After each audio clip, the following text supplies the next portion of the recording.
And ooh yeah.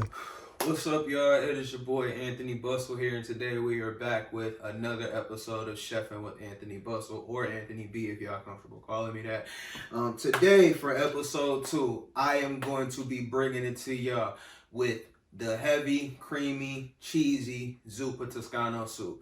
Now, if you've ever been to Olive Garden, there's a good chance you've either had this or pasta fagioli, and I always typically prefer this.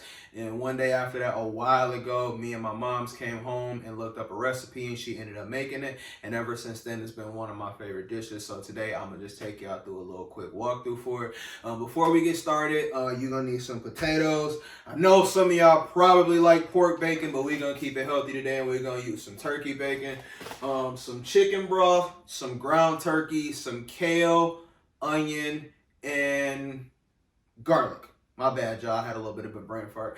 But seasonings wise, I'll walk y'all through it as we go ahead and get started through the video. If y'all can drop a like in, hit that sub button on this channel, I would greatly appreciate it. But otherwise than that, let me shut up and let's get to it. Alright, so you want to start off by putting some water in the bowl till it's about yay high. You are going to be using quite a bit. If you can tell, this is about 12 potatoes. Anybody else, you can use around that ballpark. Next, you want to have between 2 little cloves of garlic and some onion, because you're going to give it a good little dice. Next, you want to go ahead and crack both pieces of garlic and just start peeling them off so you can get all that little extra skin off. Once you are done, both pieces of garlic should look exactly like this. Next, you're going to go ahead and start by cutting it up and then following into making sure you give it a nice good dice. And once you dice it up, go back over it just a couple of times just to get that little extra. Or if you want, you can just go to the store and just get some garlic. Next, we're going to go ahead and cut up the onion. Go ahead and give it a nice good slice. You can slice it however you want it, but the end goal of doing this is to make sure you give your onion a nice good dice. And by the time you are done, both your onion and garlic should be nice and diced and look completely like this. When you're done, go ahead and set them both apart in the same bowl. It won't really make that big of a difference just because they are going to be going in together when you start cooking the meat. Next, we are going to get to cutting up these potatoes. You want to go ahead and start by giving each one a nice thin slice, and when you finish, just go ahead and set it off to the side. It is a lot of potatoes, but at the end it should typically come out looking exactly like this. The bowl that you used to hold the potatoes earlier, go ahead and put those potatoes back in there. Just make sure you give it a good rinse to get all the dirt out. But after that, you are going to go ahead and load these potatoes into a pot. Get about 2.5 cartons of chicken broth ready and go ahead and start dumping them in there.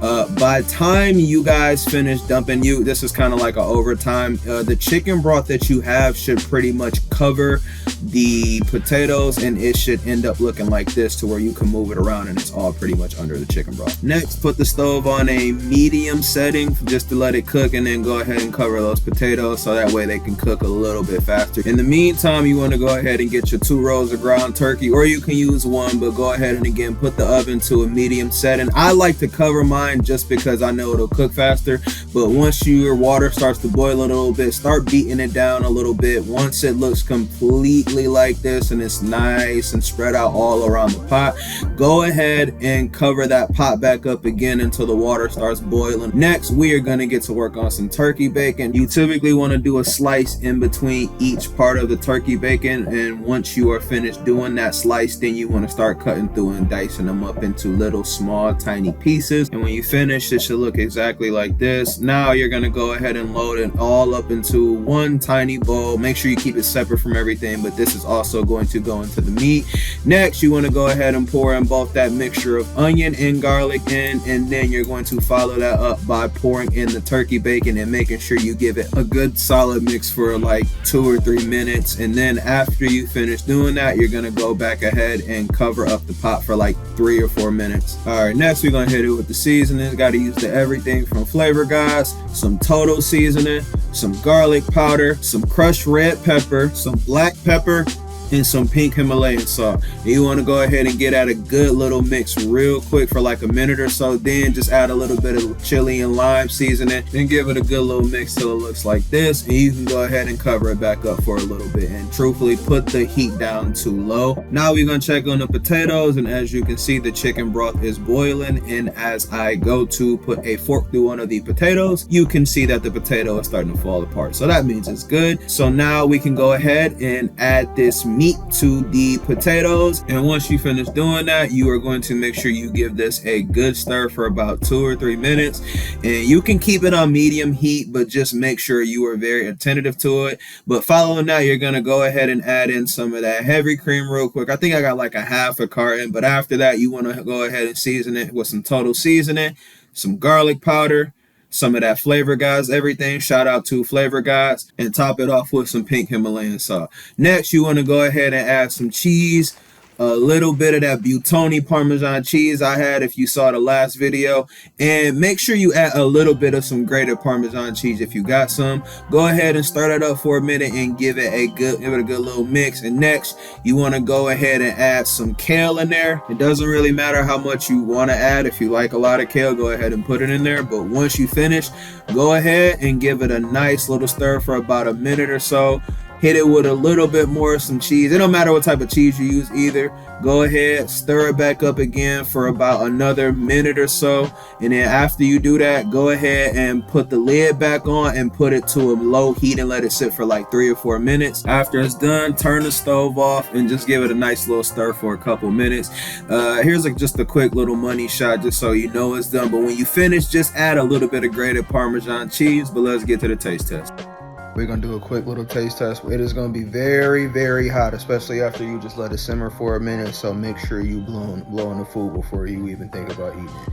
But let's get to it. You can literally see the cheese coming off of this. That's crazy. Oh my God. That is definitely it. That's good. That's good. That's a wrap. That's a wrap. All right, y'all. I know we only 2 episodes in, but this is by far one of my favorite dishes to make. And simply because it don't matter how much cheese you put in it, but you typically gonna always have this little bit of cheesy goodness towards the end. So I think we can really call this a wrap. Word of advice, what I like to do when this is over, I don't care how much cheese I put in here. I always put a little bit of either Parmesan cheese or some regular cheese in it just to add to the flavor. But when you let that sit overnight, it'll become a lot more creamier just based off everything you put in it. So it actually might add a little bit more flavor. Kind of like how chili's better the next day. This might apply to that, but typically how this is right now is pretty damn good. But what I want to say is all glory goes to God, and without Him, this wouldn't be possible, or me taking my cooking skills possible. So, a Christian, always give the glory to God. But other than that, that is the end of this video, man. If y'all can go ahead and drop a like on this video, make sure you hit that sub button. I would greatly appreciate it. But I'm finna go ahead and get my Zuppa-Tuscano Soup on, so I will see y'all next time. And I'm out.